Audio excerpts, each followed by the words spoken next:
अब तक one piece की मांगा सच में एक इमोशनल रोलर कोस्टर बन चुकी है, जहां एक तरफ हम देख पा रहे हैं लोकी वर्सेस इमू की फाइट, तो वहीं हम देख पा रहे हैं ब्रूक का फ्लैशबैक। तो हाँ, आज हम कवर करने वाले हैं वन पीस के चैप्टर 1183 और 1184 दोनों को। तो हाँ, वीडियो लंबी होने वाली है और तुम्हें मजा जरूर आने वाला है, तो इसलिए वन पीस के मजे उठाओ। तो चैप्टर स्टार्ट होता है लोकी और इमू की फाइट से, जहाँ लोकी और इमू दोनों के बीच में फियर्स बैटल चल रही थी। एंड इमू रैग्नर से कहता है, तो रैग्नर, तुमने इतने टाइम से सच में एक ऐसे बंदे का इंतजार किया जो मेरे को मारकर तुम्हारा रिवेंज पूरा ले पाए। और अगर तुम लोग नहीं समझे तो अपना इमू एल्बाफ के गॉड ऑफ वॉर की बात कर रहा है, लोकी से पहले का उसका मालिक। वहीं दूसरी तरफ लोकी को भी काफी हैरानी हो रही थी, क्योंकि आज तक उसने ऐसा शख्स नहीं देखा जिसने उसकी इतने ताकतवर अटैक्स को झेला हो। फिर इमू लोकी से कहता है कि स्ट्रॉ हैट लूफी और तुम दोनों ही मेरे सोल्जर अलायंस बन ही नहीं सकते थे, so that's for a reason I will erase them all from existence just like डोजान। तो हाँ, डोजान की ही तरह इमू लोकी को मारना चाहता है। जहाँ लोकी और इमू के बीच में पावर क्लैश चल रहा था, वहीं दूसरी तरफ वेस्टर्न विलेज के अंदर अभी भी रेन गॉड ज़ाज़ा बच्चों को किडनैप कर रहा है। क्योंकि इसकी बॉडी पूरी वाटर से बनी है, तो सारे जायंट किड्स उसके हाथों से सीधा शिप पर स्लाइड हो रहे हैं। इसके बाद रिप्ली अपने हाथ में स्वॉर्ड लेकर सभी जायंट किड्स को बचाने जा रही है। एंड वह उन बच्चों के पेरेंट्स को मोटिवेट करती है कि हम ऐसे ही अपने बच्चों को जाने नहीं दे सकते, हमें उन्हें बचाना होगा। जब वहाँ पे सभी लोग तैयार हो जाते हैं फाइट करने के लिए, तो चॉपर उनको रुकने के लिए कहता है, क्योंकि अब तक वे लोग रिकवर नहीं हुए हैं। एंड इसके बाद वे सारे जायंट्स ज़ाज़ा के ऊपर मिलकर अटैक कर देते हैं। हालांकि ज़ाज़ा भी उनके ऊपर वाटर से अटैक करती है, लेकिन गिलिंगम ज़ाज़ा से कहता है कि अब वे लोग वापस जा रहे हैं, क्योंकि उनके लिए 7 बच्चे बहुत है। इसके बाद वहाँ पर सांजी की एंट्री होती है, जो सीधा ज़ाज़ा की तरफ जा रहा था। अब यहाँ से सीन शिफ्ट होता है और हम देखते हैं गांको को, जो कि अभी भी फ्रोज्ड थी। तभी उसोप ब्रूक से पूछता है कि आखिर वे अकेला गांको से भिड़ क्यों गया था।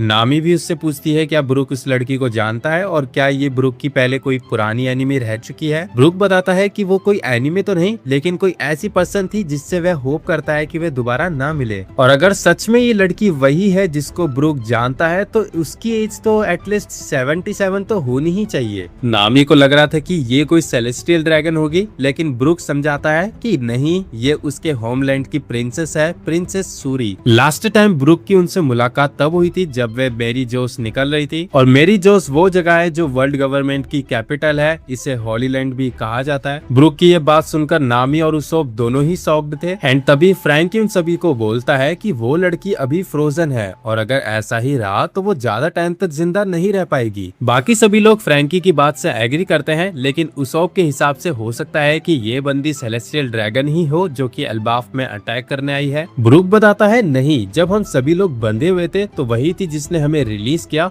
और उसने मुझसे कहा था कि ब्रूक तुम यहाँ से भाग जाओ। और ये कहने के बाद ही वो डेविल फॉर्म में आ गई। अगर वो प्रिंसेस सूरी नहीं है तो उसे मेरा नाम कैसे पता। ब्रूक और भी रिकॉल करता है कि हो सकता है उसके पास 3 अलग तरह की पर्सनैलिटी हो, एक तो उसकी ओरिजिनल पर्सनैलिटी, दूसरी उसकी डेविल पर्सनैलिटी, और हो सकता है तीसरी भी हो। तो इस पर नामी बोलती है, तो क्या ऐसा हो सकता है कि कोई उसको कंट्रोल कर रहा है। जिनबे को भी ऐसा ही लगता है, और उसके स्ट्रॉन्ग चांसेस तब बढ़ जाते हैं जब जिनबे ने अपने आंखों के सामने टोमी रिवर्सी से जायंट्स को डीमन बनते हुए देखा। और अभी वे लोग एक ऐसे फेस पे जाके अटके हुए हैं कि उनको गांको को बचाना चाहिए या नहीं, और इस चीज को डिसाइड सिर्फ ब्रूक ही कर सकता है, क्योंकि वो ही गांको को जानता है। तो अब तैयार हो जाओ, अब हम यहाँ से देखने वाले हैं ब्रूक का फ्लैशबैक 70 ईयर्स पहले किंगडम स्पेरिया का, जहाँ गांको को प्रिंसेस सूरी के नाम से जाना जाता है, और वो उस वक्त काफी छोटी बच्ची थी। और अपना ब्रूक एक नौजवान लड़का जो कि अपने किंगडम एस्पेरिया से काफी ज्यादा प्यार करता था, क्योंकि वही उसका होमलैंड है। वो एक ऐसी जगह थी जहाँ म्यूजिक से ही पूरा देश फलता फूलता था, और पूरा किंगडम म्यूजिक से ही जाना जाता था। और अब किंगडम एस्पेरिया में सुबह के 4 बज चुके हैं, और वहाँ पर अपना ब्रूक सभी लोगों को जगाने के लिए वहाँ पे गाना गाते हुए चल रहा था। कई लोगों को उसका गाना अच्छा लगता है, लेकिन कुछ लोग इरिटेट भी हो रहे होते हैं, क्योंकि उनकी नींद खराब हो रही होती है। प्रिंसेस सूरी भी ब्रूक के गाने को सुनकर उठ जाती है और उसको गुड मॉर्निंग विश करती है। और इसके बाद हमें पैनल देखने को मिलता है ब्रूक के फुल यंग ह्यूमन एज का, जहाँ पे अपना ब्रूक 20 साल का है, और ना ही उसके चेहरे पे ग्लासेस है, और ना ही उसके चेहरे पर स्कल है। और एस्पेरिया में अपना Brook rider of the guard corps के नाम से जाना जाता है। फिर इसके बाद 7 साल की सूरी भी ब्रूक के साथ गाना गाना शुरू कर देती है। सूरी ब्रूक से पूछ रही थी कि तुम्हें क्या लगता है, क्या मैं मॉम की तरह स्ट्रॉन्ग बन पाऊंगी। एंड तभी अपना ब्रूक उसकी मॉम की तारीफ करने लगता है कि तुम्हारी मॉम तो बहुत स्ट्रॉन्ग है, और वो मेरी लाइफ की एक चमकती हुई चीज है। भाई ये बंदा नहीं सुधरने वाला। मतलब कि हाँ भाई लड़की बात तो ये शुरू से ही है। सूरी ब्रूक से कहती है कि आप मेरी मॉम से प्यार करते हो, लेकिन आपको लगता नहीं है कि किसी मैरिड वुमन से प्यार करना गलत है। ब्रूक भी लाइक प्यार तो एक फ्रीडम है, ये तो किसी से भी हो सकता है। और ब्रूक की यही बात एस्पेरिया के किंग लेवन ने सुन ली थी। उनको लगता है कि अगर ब्रूक का उनकी वाइफ को लेकर क्रश है तो फिर ब्रूक तो उनको कभी भी असैसिनेट कर सकता है, तो इसलिए वो ब्रूक को डेथ पेनल्टी देने के लिए बोलते हैं। यार ये अपने ब्रूक ने तो वही वाला सीन कर दिया, ए प्यारे तीर क्यों बैठा है झाड़ में, आजा चल मेरे साथ भाड़ में। खैर सॉरी, ब्रूक किंग से माफी मांग रहा था कि वह ऐसा ना करे। सूरी अपने फादर किंग लेवन को देख बोलती है कि अब ब्रूक उसकी मम्मी पर डोरे ना डाले, जब वो बड़ी हो जाएगी तो वे खुद ब्रूक से शादी करेगी। सामने से एक छोटी बच्ची के मुंह से शादी का प्रस्ताव सुनने के बाद अपना ब्रूक ठुकरा देता है, क्योंकि ब्रूक के दिल में सिर्फ सूरी की मॉम है जिससे वह सच्चा प्यार करता है और वो किसी से भी प्यार नहीं कर सकता। और ये दूसरी बार ब्रूक ने किंग के सामने उनकी वाइफ को प्यार करने का जिक्र किया है, तो वह इस बार तो नहीं रुकता और ब्रूक को मारने की कोशिश करता है। हालांकि ब्रूक अपना बच गया था। जब उन लोगों के बीच में फुल मस्ती चल रही थी तो तभी वहाँ पर एक गार्ड आकर किंग को बताता है कि हमारे पोर्ट पर राइडर गैंग आ चुकी है जिससे इस वक्त हमारे सोल्जर्स डील कर रहे हैं। किंग के ये पूछने पर कि आखिर वे लोग किस लिए आए हैं, गार्ड बताता है हो सकता है हमारी क्वीन कैंडल के लिए, क्योंकि वे उन्हीं का नाम लेते हुए पूरे शहर में चिल्ला रहे हैं। और क्वीन कैंडल कौन है जिसको ब्रूक अपना पसंद करता है, किंग की वाइफ। और इस गैंग का नाम है मॉरन, जो कि हर साल एस्पेरिया पे अटैक करती है, क्योंकि एस्पेरिया की क्वीन कैंडल ने मॉरन के गैंग लीडर के मैरिज प्रपोजल को रिजेक्ट कर दिया था। और तब भी ये लोग हर साल अपनी नाक कटाने के लिए एस्पेरिया पे अटैक करने के लिए आ जाते हैं। लेकिन इस बार की स्टोरी थोड़ी अलग है। वे लोग ओपेरा हाउस में अटैक करने जा रहे हैं जहाँ पर क्वीन कैंडल है। किंग फुल गुस्से में सभी को कहता है कि वे लोग उसकी क्वीन को बचाने के लिए जाएं। और वहीं सूरी भी अपने मॉम के लिए काफी परेशान थी, और वहीं ब्रूक भी सोच रहा था कि आज ही तो मैं मॉरन फैमिली से मिला था। इसके बाद वे सभी लोग ओपेरा हाउस पहुंच जाते हैं जहाँ पर अपनी क्वीन कैंडल परफॉर्मेंस देख रही थी। और वहीं बाहर वो गैंग पूरी चिल्ला रही थी कैंडल का नाम ले लेके। वो सभी गैंगस्टर्स धमकी दे रहे थे कि इस बार क्वीन कैंडल उनके साथ नहीं गई तो वे यहाँ पर मौजूद सभी लोगों को मार डालेंगे। एक गार्ड था जो कि क्वीन कैंडल को बाहर जाने से रोक रहा था उनको सेफ रखने के लिए, बट तभी वे लोग उसको गन फायर करके मार देते हैं। गोली की आवाज सुनकर किंग और सूरी दोनों पैनिक हो चुके थे। ब्रूक उनसे कहता है कि डोंट वरी, आप लोग चिंता मत करो, हमारी क्वीन बहुत स्ट्रॉन्ग है, तो उनका तो कोई चांस ही नहीं बनता उनको पकड़ने का। और वैसे भी जब मैं पोर्ट पर मॉरन गैंग से मिला था तो तभी मैंने उनके ऊपर स्लैश कर दिया था। अब स्लैश का मतलब तो तुम लोग समझते ही होंगे, ब्रूक का स्विफ्ट स्लैश। और ब्रूक के ये कहने के बाद ही सभी गैंग मेंबर्स रियलाइज करते हैं कि अब तो उनका टाटा बाय बाय हो चुका है। वो सभी गैंग मेंबर्स बीच से कट जाते हैं, जो कि ब्रूक की मेहरबानी है। और उस स्विफ्ट स्लैश को देखने के बाद सभी लोग समझ चुके थे कि स्विफ्ट स्लैश तो सिर्फ ब्रूक ही इस्तेमाल कर सकता है। फिर इसके बाद हमें क्वीन कैंडल का फुल लुक दिखाया जाता है, जहाँ पे नरेशन हमें बताता है कि एस्पेरिया किंगडम के पास दो मैसिव स्टार्स है।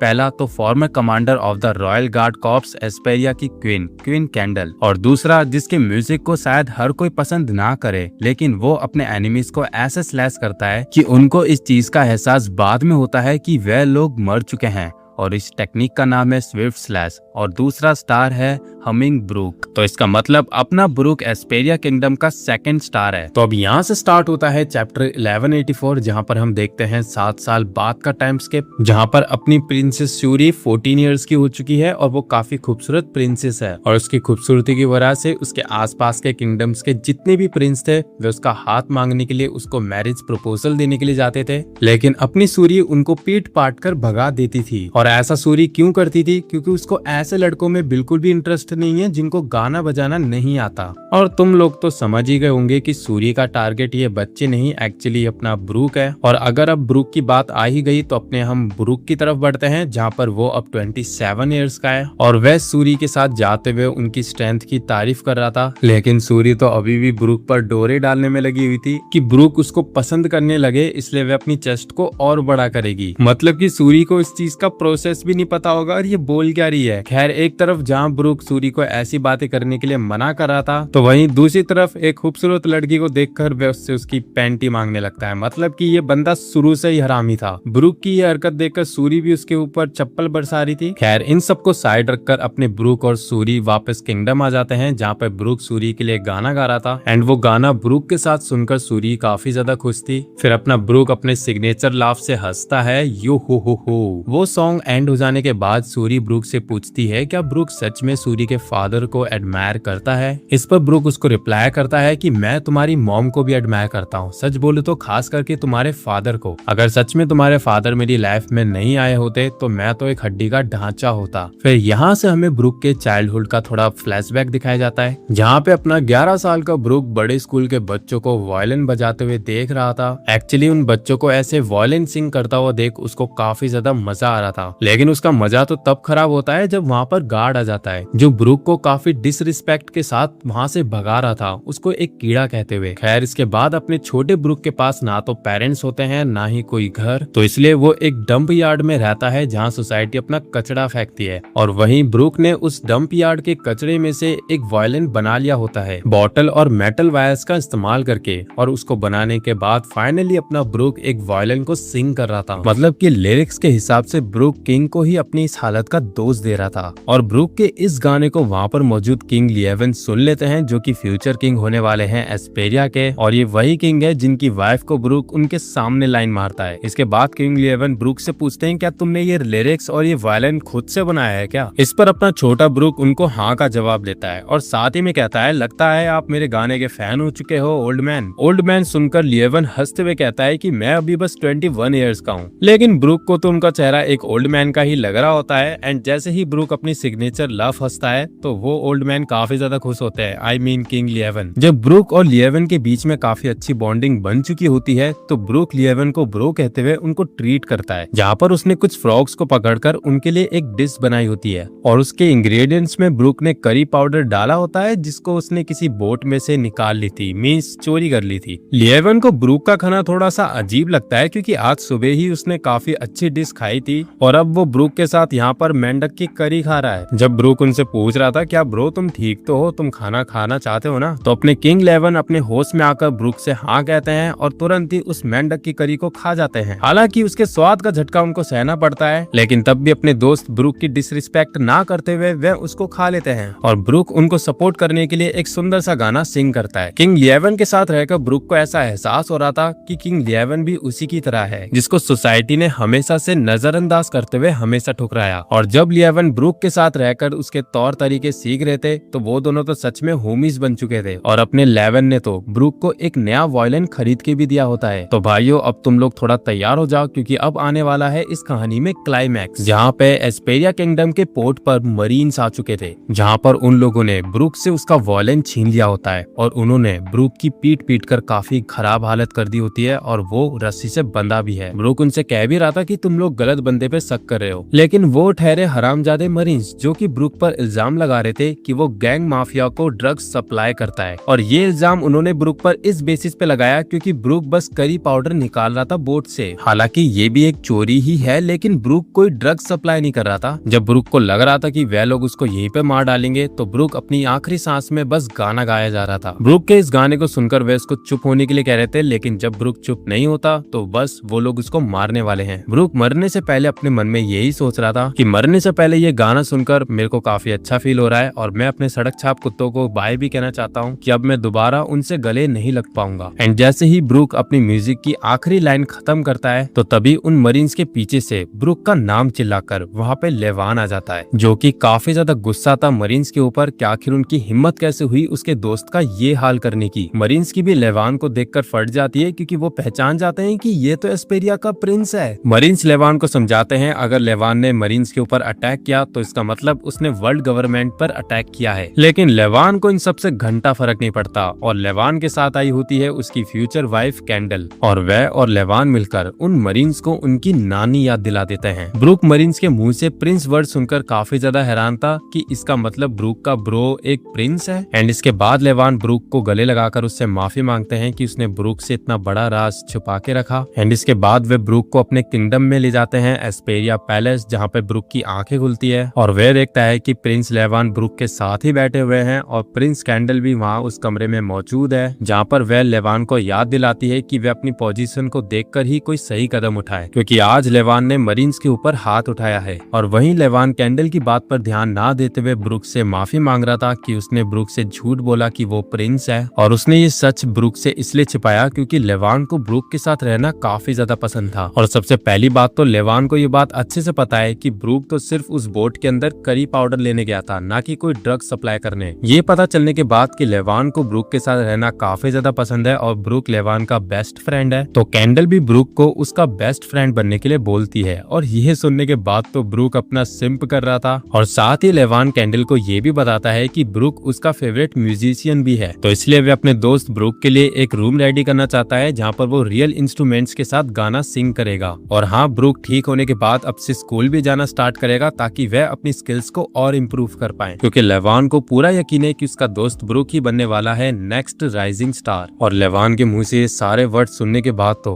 अपना ब्रूक वहीं पर बेड पे लेटा लेटा रोने लगता है कि मैं सच में कोई सपना तो नहीं देख रहा ना। सो इसी के साथ वन पीस के चैप्टर 1184 का एंड होता है और नेक्स्ट वीक ब्रेक है, तो तुम्हें अगला पार्ट देखने के लिए थोड़ा वेट करना होगा। और हाँ, कमेंट्स में जरूर बता के जाना कि ये वीडियो तुम्हें कैसे लगी। बाकी का मैं मिलता हूँ आपको नेक्स्ट वीडियो के साथ। अभी के लिए sayonara।